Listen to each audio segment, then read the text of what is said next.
Hi there. I'm off this week. Apparently, we're more productive at work after a good holiday. So, I'm counting this Caribbean rum distillery tour as professional development. Yours, Colin. Take your holiday as seriously as British Airways Holidays take your holiday. Atoll protected. I'm Andrea, founder of a boutique handbag brand, Andy, and this is why I switched to Shopify.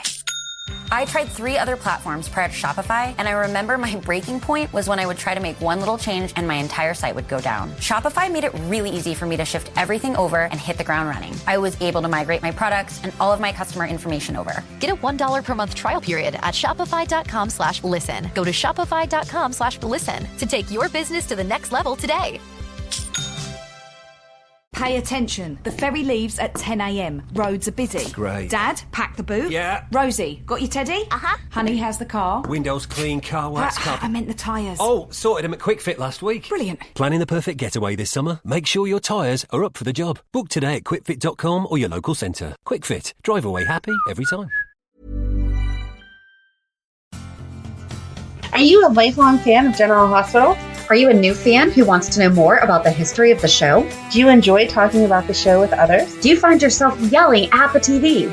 Is your self-care an hour a day in Port Charles? If so, we invite you to join hosts Amanda Kimmel and Shannon Coach at the place where all the hidden conversations take place and secrets are revealed. Meet us at Pier 54, a General Hospital fan podcast. Hello. Hi. Welcome to the Port Charles 411, Lucky and Liz part 29, Lucky part 37.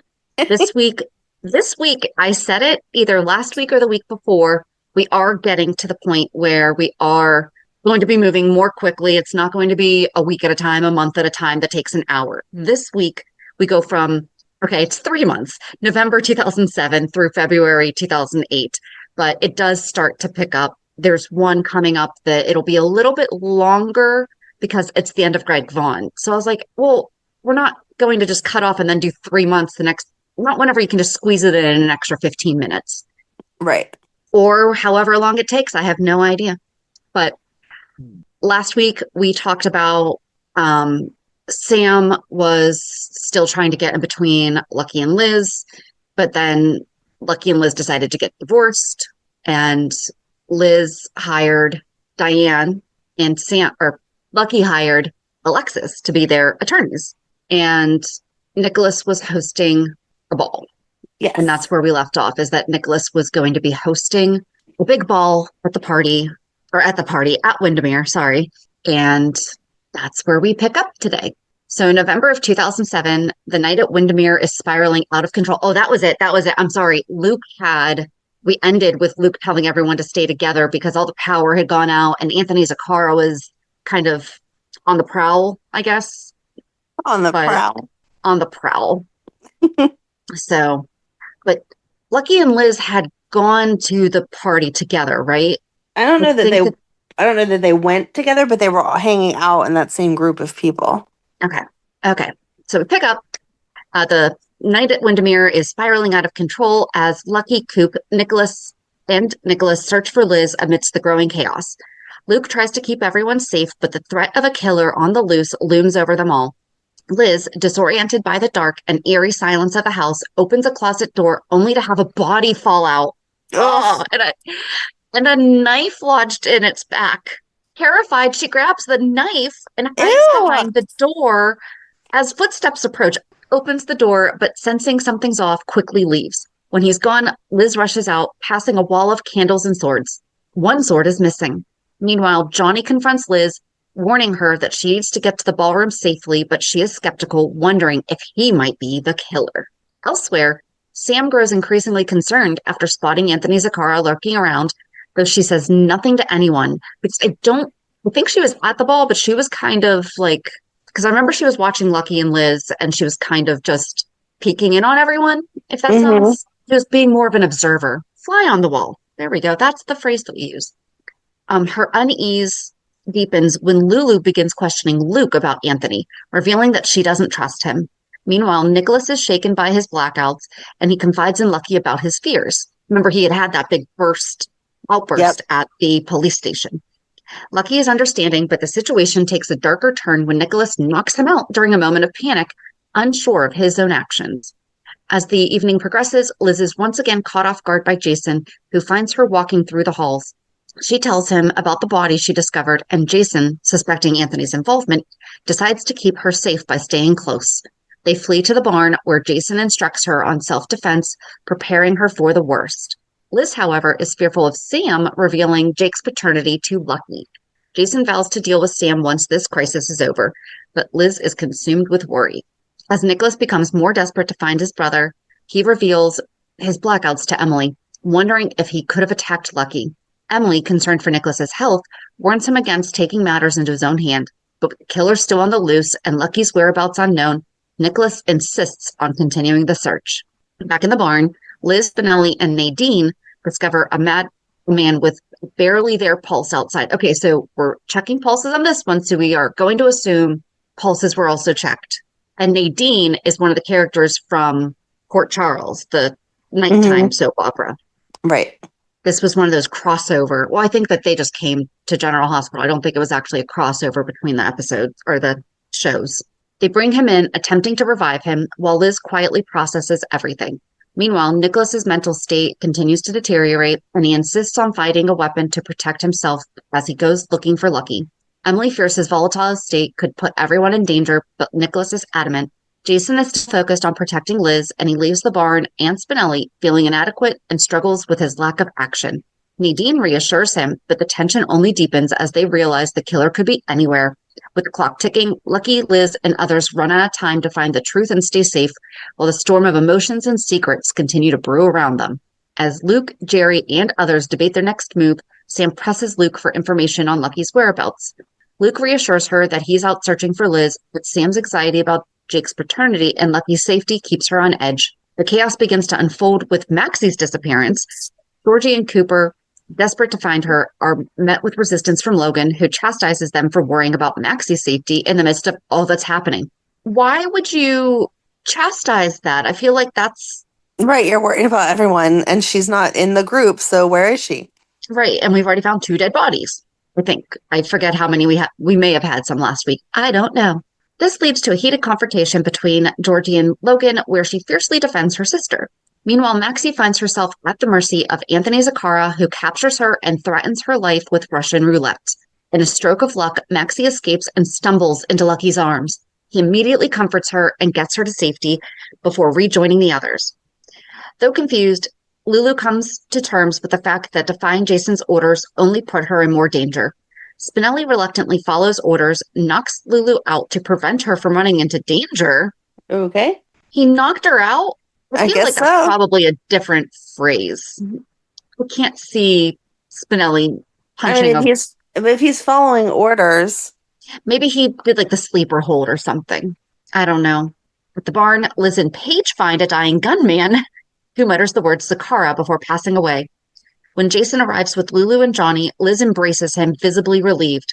However, Jason, ever focused on the task at hand, quickly leaves to continue his pursuit of the killer. Meanwhile, Lulu's defiance continues as she tries to leave despite Jason's orders. Amid the chaos, Liz begins to feel growing tension between herself and Sam. This is the thing that's causing them tension? Right. Maybe in this situation, like just in this episode. In an attempt to clear the air, Liz approaches Sam, but Sam's anger quickly boils over. It's a heated exchange that the truth about Jake's paternity come to light. The moment is jarring. Sam is frustrated with Liz's secrecy, accusing her of lying to everyone about Jake's father. Liz hesitates, but finally admits that Jason is Jake's biological father, not Lucky. Lucky, standing nearby, is initially stunned and refuses to believe what he's just heard. He demands a paternity test, unwilling to accept the reality of what Liz has revealed. As emotions flare, Lucky lashes out, calling Liz a liar and accusing her of betraying him. His anger grows, and before anyone can stop him, he punches Jason in the mix of hurt and frustration. Jason, calm but shaken, takes the blow, knowing the weight of the situation. Confrontation escalates quickly, with Lucky unable to grasp the magnitude of the truth. Liz desperately tries to explain herself, heartbroken over the rift this has caused between her and Lucky. He tells him she never wanted to hurt him, but the damage is already done. Sam, filled with resentment, continues to berate Liz, accusing her of betraying everyone's trust. Jason, caught between the two, steps in and tells Lucky that the fight isn't his. Jake is his son, not Lucky's. He insists that Lucky shouldn't take his anger out on him, but the truth is too painful for Lucky to absorb in that moment. With emotions running high and the weight of the revelation beginning to settle in, Lucky is torn between the bond he shares with Jake, the child he had raised as his own, and the painful truth that Liz has been keeping from him for so long. Just as things seem like they might spiral out of control, Sam, realizing the pain she caused, finally apologizes to Lucky. She admits that she knew the truth about Jake's paternity since his birth, but never found the courage to speak up. And then, okay, to keep this mostly focused on Liz and Lucky and Jason and Sam, kind of, as much as possible, had to kind of very streamline what happens next. Okay. Because it obviously involves them, but it was really, really long. So right. I'm sure that this was a chunk of it. Beating it to the punch right now, and now it's your turn. Thanks. So the drama surrounding Emily's tragic death and its aftermath begins to take a deep toll on Lucky and Liz. As they both grapple with their emotions, they must also control the complexities of their relationships with Jason, Sam, and each other while trying to navigate the dangerous world they inhabit. That was so sad that they killed Emily. Yep. Nikolas, devastated by Emily's death, is barely holding it together. He believes that Emily would have wanted him to be strong for Spencer, but without her, he feels lost. In a moment of desperation, he confesses his pain, but he's not the only one who is struggling. Liz, deeply affected by her best friend's death, tries to remain strong, but the grief weighs heavily on her. Jason, who has his own pain from losing Emily, finds himself trying to hold everything together, even as he grapples with the growing tension between him, Liz, and Lucky. Lucky resurfaces after some time away and goes to the hospital to visit his father, Luke. There he hears the devastating news about Emily's death, but it's his conversation with Sam that opens up a much deeper emotional wound. Sam encourages him to visit Jake, and Lucky, overwhelmed by the weight of his losses, confides in her that he feels like he's lost everything that matters to him. Sam, with her own anger and her over Jason and Liz, struggles to be compassionate, but she also begins to question where her relationship with Lucky stands. Meanwhile, Jason is working tirelessly with Sunny to deal with the mounting threats from Trevor and other enemies, but his mind is preoccupied with Liz and Jake. He visits Liz's house, bringing an unexpected confrontation. Lucky arrives, and the tension between him and Jason is visible, especially when Lucky finds Jason holding Jake in his arms. Seeing them together, Lucky is torn between his desire to protect Jake and the anger he feels over what he perceives as Jason's role in the heartbreak that he and Liz have endured. Lucky tries to put aside his personal frustrations with Liz and Jason, recognizing the need to support her during this difficult time. The two of them come together to support Nikolas, even as they each carry their own grief and guilt. When Lucky struggles with his feelings of inadequacy as a father to Jake, he makes it clear that he is committed to being the boy's father no matter what. The fallout from Emily's death is far-reaching. At her funeral, emotions run high. Liz delivers a heartfelt eulogy honoring the woman who had been her best friend, and Jason watches from the vestibule, unable to be seen but still very much present in the moment. After the service, a confrontation between Lucky and Liz happens in private. Lucky makes it clear that he cannot forgive her for what happened with Jason, and it's clear that the rift between them is far from healed. Despite this, Jason and Liz share a moment of vulnerability later in her home. As she comes back to find him sitting there, they exchange a kiss and share a tender moment. Jason tells her he loves her and Jake, and for a brief time they share a sense of peace amidst the chaos that surrounds them. However, the reality of their situation remains unavoidable. Liz wants to hold on to the happiness they've found together, but she knows the danger in having Jason so close to her and her children. As Cameron and Jake return home, Liz asks Jason to stay with them, but his presence feels increasingly like a threat to their safety. Yeah, especially right then with all of that stuff going on. There was like a gazillion enemies out for Sunny and Jason at that time. Yeah. When Lucky arrives at Liz's house later, finding Jason there, it leads to another difficult conversation. Lucky is resolute. Jake will be safer if he continues pretending to be the boy's father. Liz, though heartbroken, agrees, understanding the need for stability and safety in their fractured lives. Jason, watching from the shadows, feels the weight of Lucky's decision, but ultimately agrees to stay out of Jake's life for the time being, even though it's killing him to do so. Liz is left in a place of deep conflict. On one hand, she is grateful for Lucky's commitment to Jake, but on the other, she can't shake the feeling that her own heart has been torn in two. As she talks to Robin and Kelly about how she can't believe what her life has become, they share a moment of camaraderie, trying to find solace in the midst of the chaos. The loss of Emily is still too fresh, and the weight of what comes next feels insurmountable. Lucky, meanwhile, continues to set boundaries, telling Sam that he has agreed to stay involved with the kids, but he's making plans to set up a schedule where he can be part of their life without Liz being too involved. Sam is skeptical of the arrangement, particularly because of her own anger at Liz for what happened with Jason. However, Lucky is firm. He believes that Jake and Cameron will always be his children, and he's determined to be a part of their lives, even if it means navigating difficult emotional terrain with Liz and Sam. Jason, in a quieter moment with Spinelli, shares his decision to step back from Jake's life. He knows that staying in the shadows is the only way to keep his family safe, but the cost is high. Spinelli, as always, stands by him, even as Jason grapples with a painful decision. It's clear that Jason's life with Sonny and his association with the business is a prison of sorts, one that he can't escape without jeopardizing the safety of those he loves. As Lucky and Jason come to a tense agreement, Lucky lays down one final condition. Jason must stay away from Liz and Jake. This demand hangs over them, all unresolved and heavy with the consequences of the choices they've made.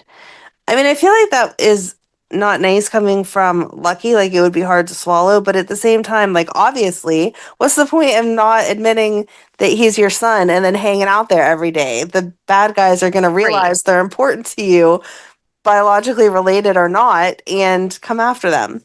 Right. I mean, yes, family, I guess, is first, but it's not like doing harm to friends is beyond.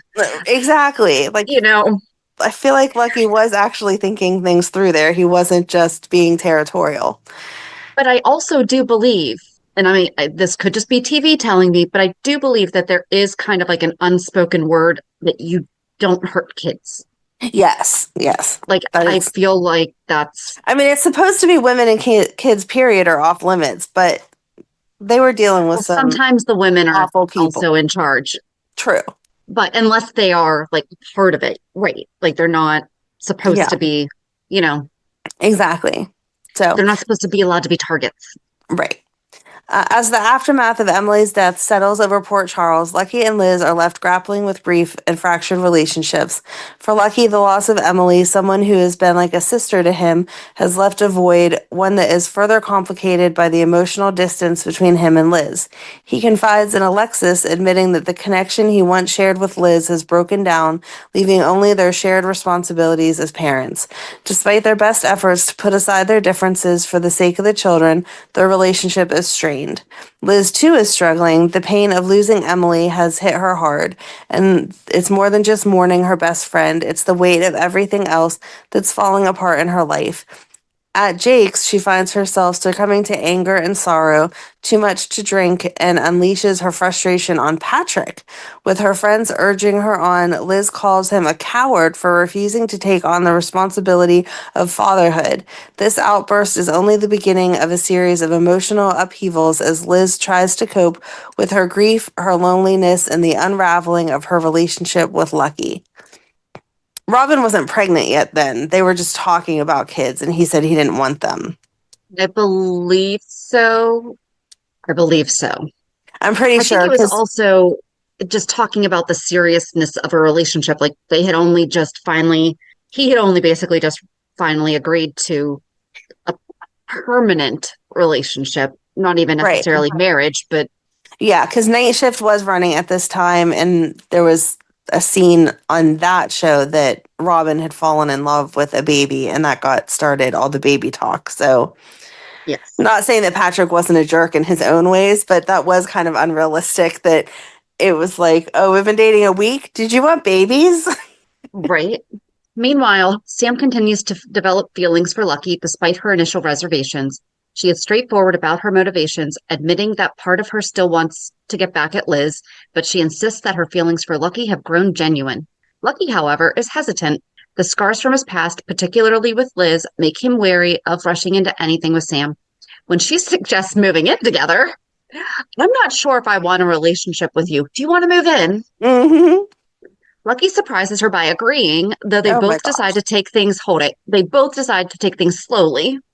I'm sorry, if we're living together, no. Yeah, and see where the relationship might lead. Yet even as they explore this new path, Lucky remains preoccupied with the safety of his family, especially as tensions in the town can rise due to the ongoing threat of violence. As Liz and Jason's emotional entanglements continue to complicate matters, Jason respects Lucky's request to stay out of Jake's life. It's a pain. First of all, he's not the only one that made that request. Liz did all this lying because of the same request. Right. So let's not just blame Lucky. It's a painful decision, one that Jason hopes will protect the child from the dangers surrounding them. Still, the emotional fallout from their separation lingers between him and Liz, making any hope of reconciliation feel distant and fraught with uncertainty. Their feelings for each other remain, but both know that their circumstances make it impossible to act on them openly.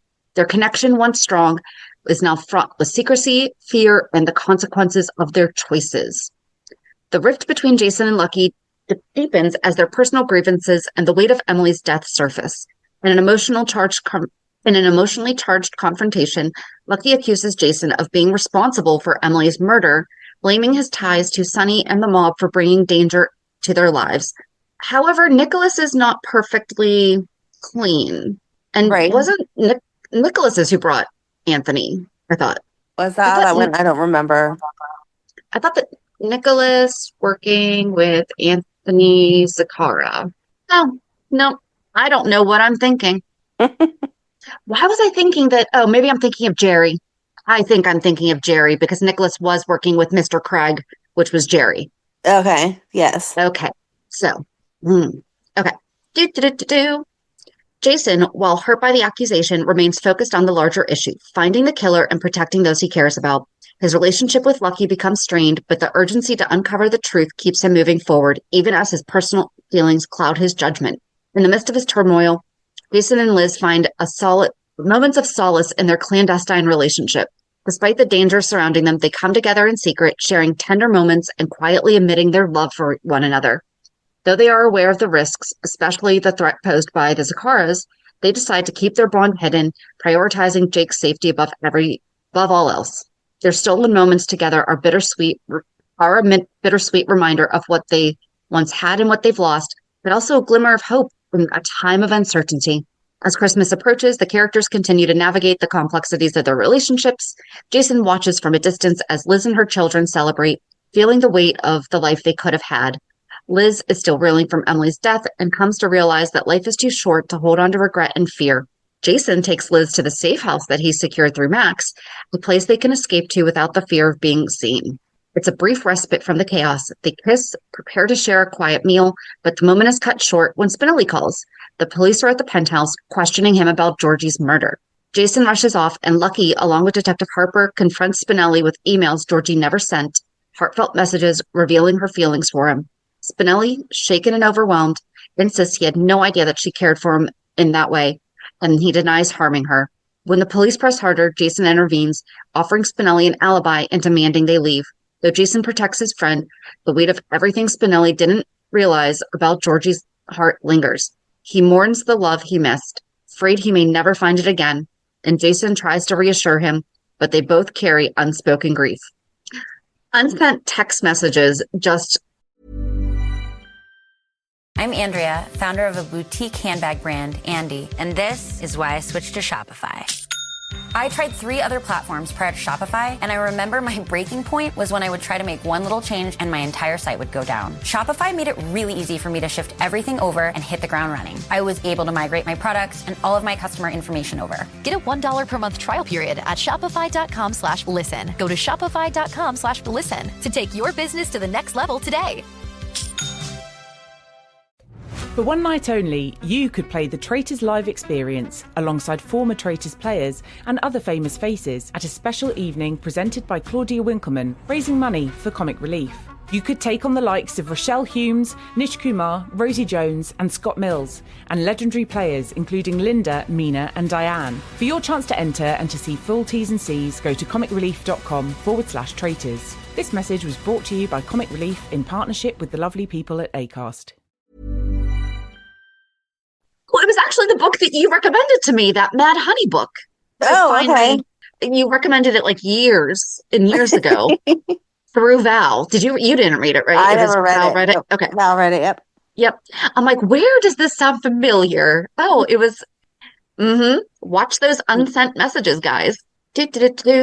When the police press harder, Jason intervenes, offering Spinelli an alibi, and they demand they leave. Okay, I already read that. Though Jason protects his friend, the weight of everything Spinelli didn't realize about Georgie's heart lingers. He mourns the love he missed, afraid he may never find it again. And Jason tries to reassure him, but they both carry unspoken grief. Back at the penthouse, Jason instructs Milo to increase surveillance on the Zakaras. Liz calls, and they share a fleeting moment of connection, but they both know their relationship must stay hidden. Sunny's out of town, and Jason's in charge. Before they can say more, Sam arrives. She wants answers about the brewing war. Jason gives her none.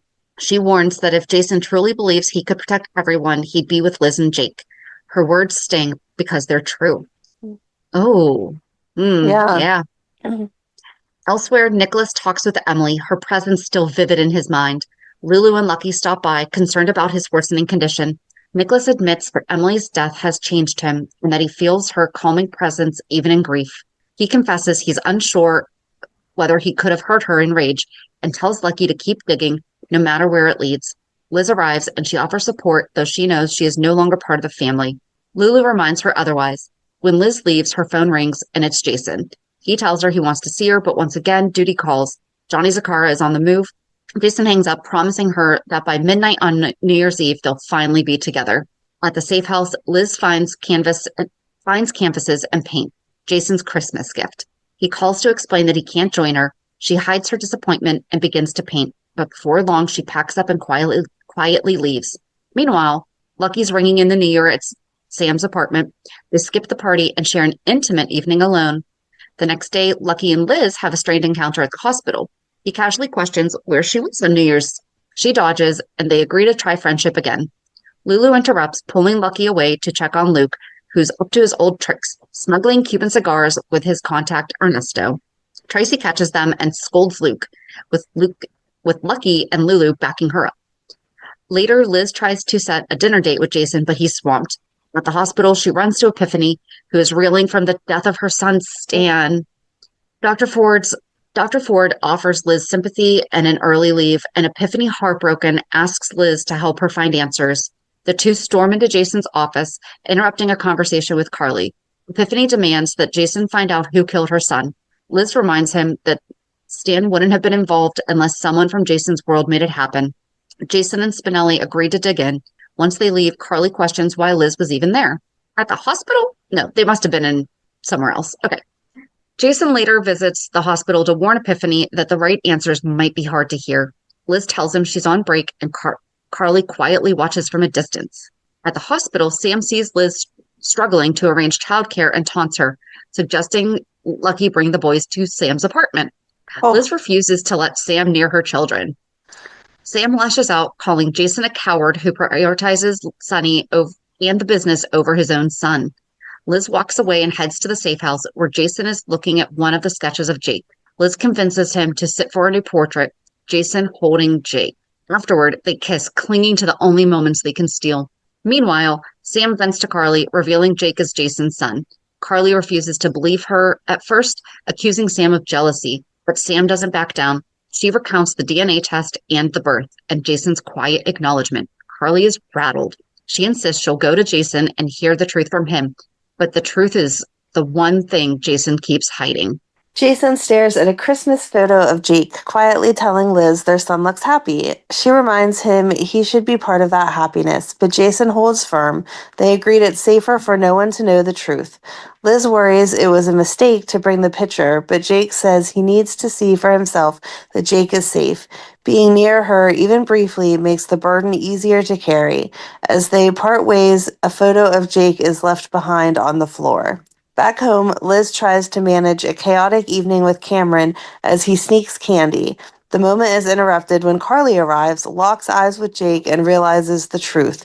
Jason is the father. You can absolutely just tell that by the eyes. Liz tells her to leave, but Carly demands answers.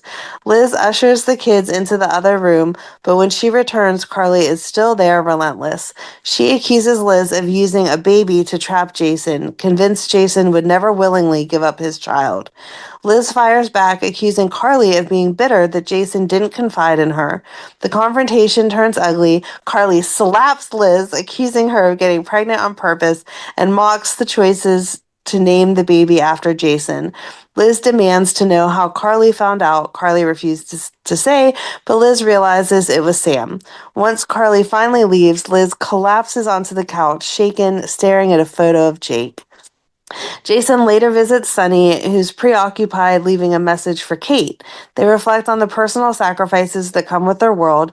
Jason speaks of love needing space to exist despite chaos, urging Sunny not to lose everything while trying to protect it. Meanwhile, Lucky visits Sam and is met with a kiss. She admits she does things she regrets, hinting at deeper guilt. When Liz arrives in a fury, the tension erupts. She accuses Sam of revealing Jake's paternity to Carly. Sam doesn't deny it. Later, Liz confronts both Lucky and Sam again at Sam's place. Lucky demands to know why Sam did it. Sam claims Carly pushed her too far and she lashed out, but says she regrets it. When Lucky steps away to take a call, Liz doesn't hold back. She reminds Sam of her past betrayals, how she watched Jake get kidnapped and did nothing, how she hired men to threaten Liz and her kids to manipulate Jason. Sam pleads for understanding, saying she's sorry and scared. She tries to silence Liz by appealing to Lucky's well-being, using the same reasoning Liz had once used to justify the paternity lie. But Liz isn't moved. When Sam asks what she plans to do, Liz says she might do nothing or let Carly do what Carly does best. Back at Sunny's office, Carly confronts Jason, furious and hurt that he didn't tell her about Jake. She's shocked to learn others knew. Sunny, Lucky, Lulu, Spinelli. Jason tries to reason with her, explaining his choice was about protecting Jake. Carly blames Liz for manipulating him. Jason insists it was his decision, citing the dangers of his life, especially now with the Zakaras. Carly counters that Jake would be lucky to grow up like Jason. She refuses to back down and storms out, determined to fix it herself. Jason tries to stop her, but she's already gone. He picks up the phone, worried. Carly shows up again at Liz's, now on a mission. She tells Liz she won't let Jason be cut out of Jake's life. Liz calmly reminds her it was a mutual decision for Jake's protection and for Lucky, who stepped up as his father. Carly accuses Liz of using Jason's profession as a shield to keep him away. Liz says she loves Jason, but Carly doesn't believe her. She sees Liz as selfish, keeping Jake from a man who deserves to know his son. Liz warns Carly to stay out of it, but Carly is determined. She promises Jason will get custody whether Liz likes it or not. At Sunny's, Jason tells him that Carly found out about Jake through Sam. Sunny questions why Jason is letting Liz control the narrative when he has always valued honesty. Jason says he can't protect Sunny and his empire while constantly worrying about Jake and Liz's safety. Sunny wonders if Jason resents him for that. Later, Jason watches Liz through a window as she holds Jake, the distance between them sharper than ever. Back at his office, Carly returns and finds the same photo of Jake left on his desk. Jason arrives at the smoldering wreckage of Liz's home. Jason's arrival at the smoldering wreckage of Liz's home is met with chaos, fire trucks, flashing lights, and the panicked chatter of neighbors. One of them tells him Liz already rushed Jake to the hospital. Jason doesn't wait a beat before taking off after them. At General Hospital, the ER is in crisis. A bomb threat has thrown the emergency ring into lockdown, and Jake, critically injured and barely breathing, is trapped in the middle of it all. Inside, Liz is bleeding from a deep cut sustained while breaking into the burning house to save Jake. She's frantic, desperate to stay with her son, but Dr. Julian pulls her aside to stitch up her leg. She resists until Epiphany tells her Jason is outside, trying to get in. That alone is enough to calm her. Jason is near Jake. Liz finally allows herself to be treated, clinging to the belief that Jake will survive. Meanwhile, Jason attempts to reach Jake are blocked by Joe, the unstable man behind the lockdown. Joe is distraught over his own pregnant wife's medical crisis and refuses to allow Jason's entry. When asked if he's Jake's father, Jason can only say the child's mother is a friend. Monica, Jason's own estranged mother, steps in, coldly confirming to Joe that Jason is no cop but a criminal. The tension grows and Jason is forced to stay on the sidelines, tormented by the fact that his son is inside and he can't do a thing. Elsewhere in the hospital, Lucky listens in on the hostage situation. When Scott tells him to take the shot, even if Jason's in the way, Lucky refuses. He knows the risk to everyone and he won't shoot blindly. He watches Jason from afar, the weight of their shared secret pressing on him. Despite everything, Lucky's instinct tells him Jason won't escalate things. They may not trust each other, but in this moment, they're both fighting for the same thing, Jake. Sam, meanwhile, finds herself locked in with the others, confronted by the ripple effect of her decision. She sees Jason struggle just to be near his son and wrestles with guilt. She has told Carly about Jake out of spite, but watching this unfold, she realizes just how deeply her actions have hurt everyone. She keeps her distance but watches closely, seeing how far Jason is willing to go for a child he won't even claim as his own. Lucky eventually sneaks into Liz's room disguised as an orderly. He gently tells her that he has a plan to evacuate patients and promises to start with Jake. Liz, still weak from blood loss, pleads with him not to let anything happen to her son. Lucky nods and leaves without another word, his determination clear. In the ER, tensions escalate as Joe grows more erratic. Nikolas provokes him, and when he lunges, Jason punches him unconscious, stopping the situation from spiraling further. The pressure builds until Jason makes a move, distracting Joe while Dr. Julian sneaks up behind. Joe pushes the detonator, nothing. Jason pulls off the vest. It was all a bluff. The relief is immediate. Police storm in, and Joe is taken into custody. When the chaos subsides, Jason finally sees Jake, alive, recovering, stable. But the emotional toll remains. He's reminded that no matter how much he loves his son, this is the life he brings with him. Danger, violence, fear.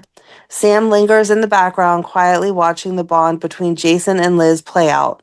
She's torn, still reeling from the fact that Liz has the child she couldn't give him, yet knowing Liz didn't ask for any of this either. They're all broken in different ways, orbiting around a little boy they all want to protect. Lucky leaves the hospital without saying much more, still committed to protecting Jake and Cameron in whatever way he can. Whether Jason and Liz reunite or not, Lucky's place in their lives is complicated but constant for now. And in the silence after the chaos, Jason knows one thing. Love, as Emily once said, doesn't make mistakes, people do. So I think that it cut out. I feel like I left out by accident. Cameron was playing with matches. Oh, okay. I was wondering how the fire had started because I knew it wasn't intentional, like from one of the bad guys, but I didn't know if it was like electrical or something.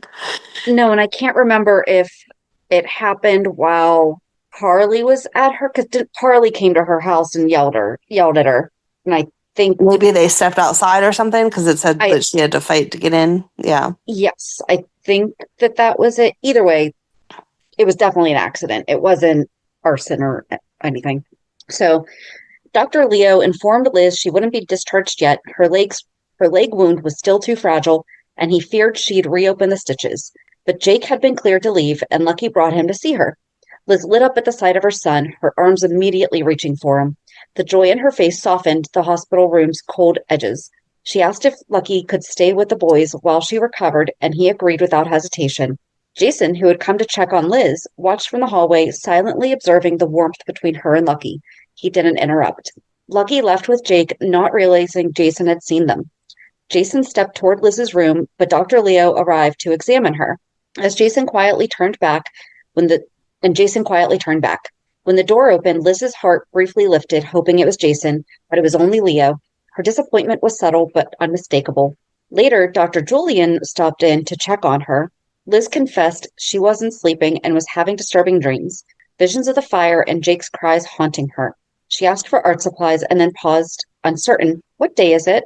Julian didn't answer fast enough before Carly barged in, her tone sharp. You know what day it is. It's Jason's birthday. Maybe it's time you give him the gift of seeing his son. Liz, still emotionally raw, was stunned by Carly's harshness. Carly continued, saying the fire proved Liz couldn't keep Jake safe. She planned to convince Jason to go for custody. Liz tried to stay composed, but Carly's words cut deep. The moment broke when Jax entered. He praised Liz's courage, reminding Carly that Liz had risked her life for Jake. She's a good mother, and we should be helping her keep it that way. Reluctantly, Carly backed off, and she and Jax left to plan Jason's birthday. Elsewhere, Sam visited Lucky's house, catching him just as Jake woke up from a nap. Lucky explained that he had been driving Jake around to lull him to sleep, a trick his mother Laura used with Lulu. The scene was easy and familiar. Sam admitted that she missed Lucky. They talked about Joe and Nikolas, both good men who had cracked under the weight of loss and desperation. Sam compared herself to them. She apologized for telling Carly about Jake's paternity. At the time, she had been overwhelmed by pain and jealousy. Is it out of your system now? Lucky asked, and Sam could only offer a tired smile. It would be nice if it was. As she turned to go, Lucky stopped her and asked if she'd stay for a late dinner. Ravioli and canned peas? No, thank you. How about just the ravioli? Let's just leave it at the... She smiled and agreed. Mixed together? I mean, it must... I don't know. Later, Lucky brought Jake back to see Liz, who was visibly brighter with her son in her arms. She asked how Jake was sleeping. Lucky told her he had been using Laura's old method, and memory brought a smile to her face. It was one of the few moments of calm she'd had since the fire. Meanwhile, Carly and Jax argued. Carly scoffed at Jax's earlier defense of Liz. He didn't back down. You don't get to decide what's best for Jason or for Jake. Jason walked in, overhearing. His voice was quiet but firm, and he told Carly she'd crossed the line by revealing the secret to yet another person. All he wanted for his birthday was peace, for Liz and Jake to be left alone. Defeated, Carly left with Jax. Jason finally returned to Liz's room later that night. She stirred awake and was relieved to see him. He told her how proud he was of her bravery. She thanked him for saving Jake, our son, he called him, and admitted how terrified he'd been during the lockdown. He'd always believed that any danger to Jake would come from his own life, not from something so unpredictable. Liz blamed herself. It was Cameron who had started the fire while playing with matches, and she feared she was failing as a mother. She asked Jason if he'd changed his mind, if he wanted to claim Jake now. His eyes were full of longing, but stayed steady. He loved them both deeply, but still believed secrecy was their best option. They promised to steal whatever moments of happiness they could for as long as they could. Jason held her hand until she fell asleep. Later, he stood alone on the pier holding a picture of Jake.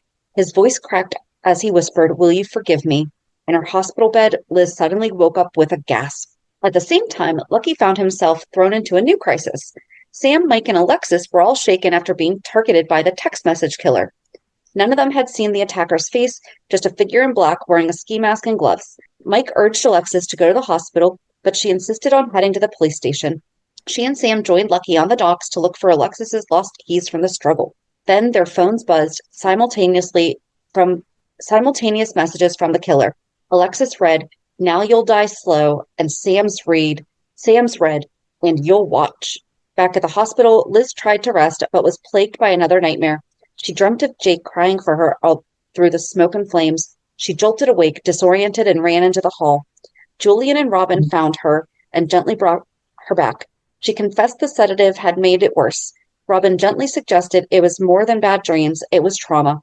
Julian offered a different prescription, and Robin stayed by her side a while longer. Robin quietly locked the hospital room door and shared her secret. She was pregnant. Liz was thrilled for her and guessed right away that Patrick was the father, remembering Robin's confession about their one night together after Georgie's funeral. But Robin wasn't sure how she felt about the pregnancy. It hadn't been planned, and she worried Patrick would assume otherwise. Liz gently reminded her that sometimes life begins when you least expect it, and that maybe this new life was meant to come from a night filled with grief and comfort. She urged Robin to tell Patrick the truth, warning that secrets never stay buried. Outside the room, Patrick and Julian chatted at the nurse's station. Julian casually mentioned wanting to ask Liz out, admiring her beauty. Patrick cut him off, warning him that dating a single mother came with complications, something he wouldn't risk. Robin, walking by just in time to hear his blunt opinion, was shaken. She had planned to keep the baby a secret, but Patrick's words left her uncertain and hurt. Elsewhere in the hospital, Jason tried to check on Liz. Tiffany, professional as ever, reminded him that she could only share information with the family, but hinted that Liz was healing physically. Emotionally, though, she needed purpose. When Liz later awoke, she found a note at her bedside that simply read, "Don't stop." It made her smile. Lucky, now back at Alexis's house with Cameron and Jake, visited Sam and checked in after the text message killer's attack. Sam shared a rare vulnerable moment, reminiscing about her late brother Danny and confessing how afraid she was of losing Lucky. Moved, Lucky admitted he had wanted to see where the relationship could go, and they kissed, cautiously hopeful. I don't like them together. I'm not here for it, no.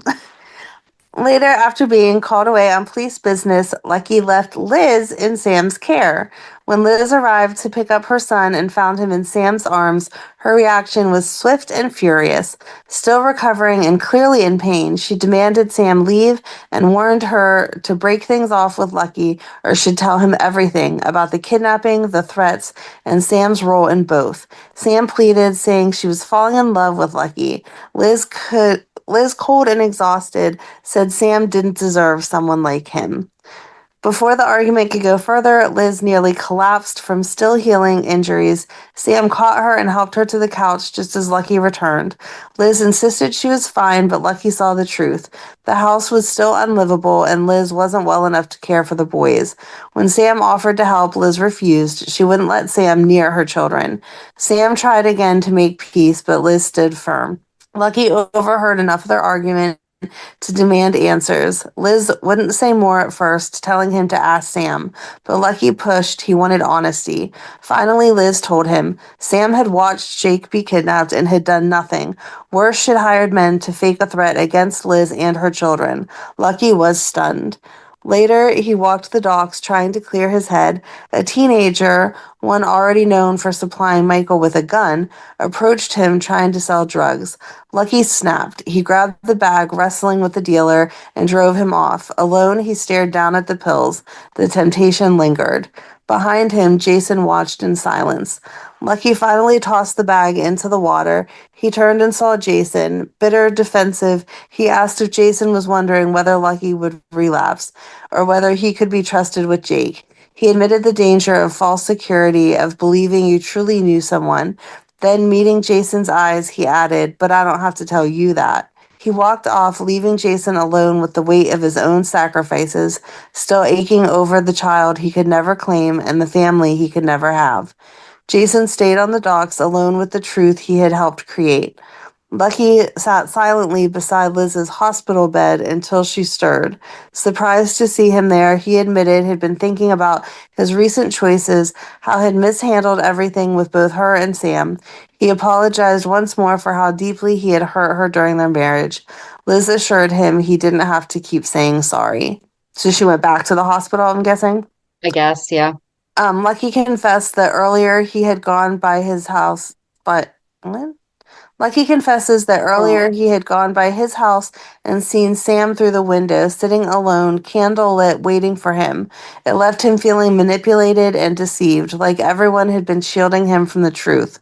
Liz confirmed that Sam had confessed her love for Lucky, which only made it harder for him to process. If you're looking for entertainment, come to Gala. Whether you're ready to jump and jive and let your inner dancing queen shine, or put your feet up with a baker's bun and a cup of tea. At Gala, it's always time for fun.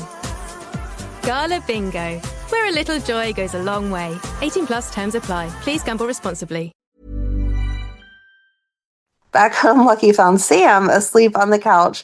When she awoke, she told him she had something to confess. But instead of coming clean about her past actions, Sam insisted her feelings for him were genuine, no longer rooted in revenge. Lucky kissed her, but it was short-lived. He pulled away and told her Liz had told him everything, about Jake's kidnapping, about the men Sam hired to threaten Liz and her children. Sam tried to explain, but Lucky had heard enough. He told her to leave and never come back. I thought it was Sam's house. I thought that he had moved into Sam's. Or did she move into his? I'm guessing that did Jason move back to the penthouse? I'm guessing that, yeah, because it said he drove by his house and saw her with the candles. But that's why I paused when I started to read that, was because I was thinking it was Sam's house, but I guess not. Sam wandered to the docks, dazed and alone, when her phone buzzed, a message from the text message killer. She called Lucky, panicked, but he shut her down, accusing her of staging the messages to win his sympathy. He hung up as Lulu entered. She needed a safe place to crash, still shaken from her own run-in with the killer. When she asked what was going on, Lucky admitted everything felt like it was falling apart. His family, his relationship, and himself. Meanwhile, Liz called Jason in distress. She was haunted by nightmares about Jake and Sam. She told him she needed to see him. Jason said he'd meet her at the safe house. On the way there, Liz struggled to stay awake behind the wheel, nearly dozing off. Carly, who was also driving that night, emotional and distracted after a doctor's appointment, Monica, drunk and behind the wheel, was also on the road. Sam, fighting off an attacker on the docks, ran into the path of the oncoming car. Jason waited at the safe house, starting a fire. When Liz finally arrived, shaken and exhausted, she collapsed into his arms. She said she must have fallen asleep while driving and thought she'd hit something. All she wanted was to feel safe. Later, Liz woke from a nightmare. Jason comforted her as she described the dream. Driving, seeing Sam holding Jake in the middle of the road, then finding Jake safe in the back seat.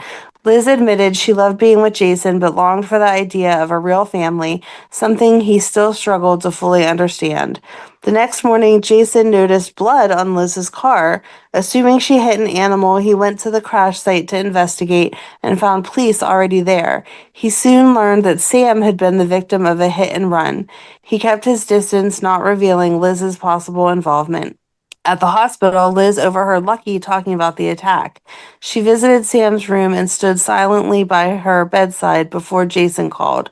She whispered, "My God, did I do this to you?" When Sam awoke, she was startled to see Liz watching her. Liz tried to explain, but Sam grew upset and asked for Lucky instead. Liz left quickly. Later, Lucky visited Sam. She told him she had been attacked and chased and that she ran towards the road hoping for help. All she remembered were headlights. Lucky was skeptical, unsure if she was telling the truth, and warned her not to share her story with anyone else yet. Liz met Jason at the safe house and told him she feared she had hit Sam with her car. She had left the hospital against medical advice, was exhausted, and fell asleep at the wheel. She was sure no judge would believe it wasn't intentional, given her history with Sam. Jason urged her not to panic, but Liz said he couldn't cover this up. It would only make things worse. Outside Kelly's, Jason called Liz and told her there was no conclusive proof that she had hit Sam. She asked him to come back right away. She had a bad feeling something was coming. Jason told her he loved her. As he hung up, Lucky approached and asked, "What do you know about Sam's hit and run?" Jason's frustration deepened as Lucky, angry, grieving, and unraveling, confronted him outside of Kelly's, accusing him of being the driver in Sam's hit and run. Jason didn't react with hostility. Instead, he warned Lucky to step away from the case, not to protect himself, but because Lucky was emotionally too entangled to see the facts clearly. Back at home, Liz tried to hold her world together. Nikolas stopped by, and while the children played nearby, she encouraged him to undergo surgery while there was still time. He admitted he'd been blacking out, and when Liz mentioned Sam's accident, he went cold. He'd had an episode the night Sam was hit at the same place around the same time, and couldn't rule out the possibility that he had been behind the wheel. Lucky visited Sam, but she had been sedated. Before falling asleep, she pleaded with him to find the doctor who had helped Patrick treat her. Alexis waited outside Sam's room, arguing with Diane about Jerry while keeping a close watch on her daughter. When Sam woke again, Lucky told her he hadn't been able to find Dr. Devlin and only had her word. Her voice cracked as she asked if she had to die for him to finally believe her. Later, at a meeting with the mayor, Mac, and Alexis, Lucky stepped down from the investigation. He admitted he was too close to it and that he had ignored Sam's warning about the text message killer. Meanwhile, Sam, guarded but restless, woke up from another nightmare. She insisted to Patrick that her attacker wasn't Coop and that the killer was still out there. Patrick tried to comfort her under Robin's watchful eye. Back at the hospital, Liz confessed to Jason that she intended to go to the police and admit she may have hit Sam. This is now the second time Liz thinks that she might have hit someone, right? Because the other one was with Gia? Okay. Yep. Jason urged her to wait until he investigated further. He didn't believe Liz was responsible, but she pointed out they couldn't be sure. Liz later went to check on Sam's vitals and found her panicking from a nightmare.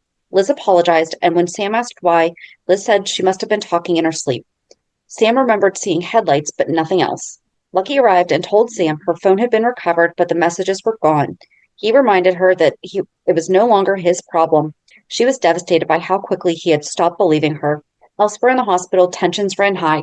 Epiphany refused to take a break, even as her grief over losing Stan became more visible. Liz offered to cover her shift, but Epiphany brushed her off. Later, after retreating to the locker room with Stan's urn under her arm, Epiphany collapsed from a heart attack. In another wing, Sam awoke to see Jason at her bedside.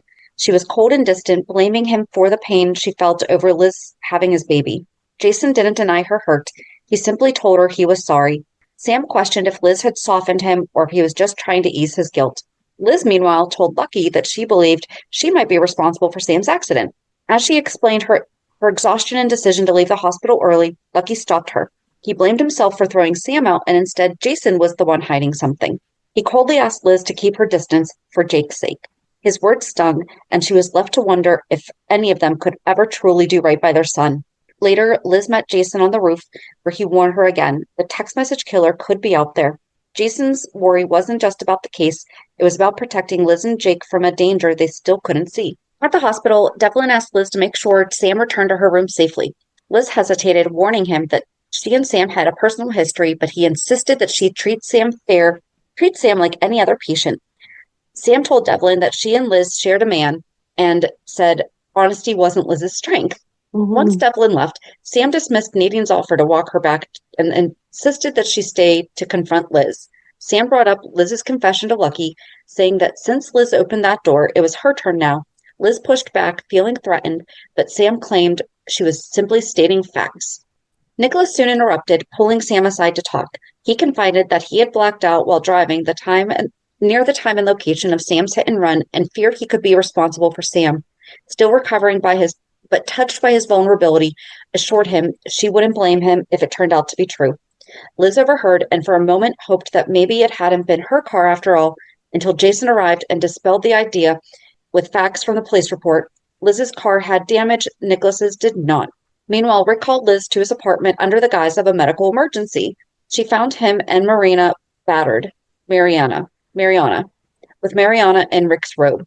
Mariana defended Rick, saying he'd rescued her from blackmail and captivity.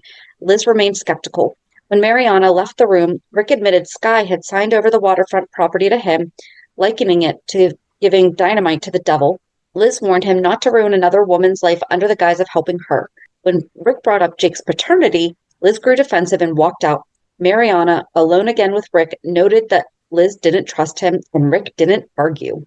Elsewhere, Alexis gave Sam a new phone and invited her to recover at her place where Christina could be close. Sam declined, insisting she didn't need anyone. Lucky, arriving mid-conversation, agreed with Alexis that Sam shouldn't be alone, but was promptly dismissed by Sam. She reminded her mother that Lucky's concern was guilt, not love. Later, the killer entered Sam's apartment and smashed a family photo just before Sam returned home. She was alone and unaware of the danger. Lucky stopped by to suggest that she stay with him, but she refused. She needed to be sure of his intentions before reaching out again. After Lucky left, Sam noticed the broken picture and was ambushed. Her attacker, the text message killer, revealed himself, Diego Alcazar. That same night, Lucky told Liz that he wanted to spend more time with their sons. She agreed but grew anxious. If she had hit Sam, time with Lucky and the kids could unravel everything. She confided her worries to Jason, who reassured her that they would figure it out. In a chilling turn, Diego packed Sam's belongings to make it look like she had skipped town. Unaware, her phone had fallen under the couch. As he prepared to flee, Liz knocked on Sam's door. Diego grabbed her, used chloroform to subdue her, and tied her in the back seat of his car. Max encountered Diego in the parking garage and recognized Liz, but not the masked man with her. A shout-out followed. Sam, gagged and tied in the trunk, began to wake up. Diego fled with both women in the car. Both so teeny tiny, they both fit in the trunk. Jason and Nikolas and Nadine found Max injured in the garage. Jason rushed to Sam's apartment, searching for clues. Meanwhile, Liz came to in the back seat, recognized her abductor, and begged for answers. Oh, okay. They weren't both in the trunk. Diego finally removed his mask and admitted everything. He had killed Emily to make Jason suffer for murdering his father. Liz fought back, scratching his face, but Diego retaliated violently. When she saw orange barricades ahead, she warned him, but he swerved, and the car crashed, teetering over the edge of a bridge. Liz regained consciousness, first slowly, and freed herself, every movement threatening to send the car into the river. She heard Sam in the trunk and tried to open the back seat. Diego came to and attacked her again. Just then, Lucky arrived. Liz shouted for him. Diego pulled a gun and warned her to stay quiet. She ducked as Lucky approached, and shots rang out. Bum, bum, bum. I hope they all survived. There's just so much. There is. It's also good. It is. But yeah, so I don't even know how to. That's just the way to end it. Shots rang out. Join us next week to find out what happens next. But also on Monday to recap this week's shows. Have a good weekend. And we'll meet you at the pier. Bye. Bye. If you enjoyed today's show, we invite you to go to pier54podcast.com to subscribe on your favorite platform. Don't forget to leave us a review. And you can also follow us on many social media channels. Just search for Pier 54 Podcast. Also, we are not perfect, so if there is something that we missed or messed up, just let us know by emailing us at pier54podcast@gmail.com.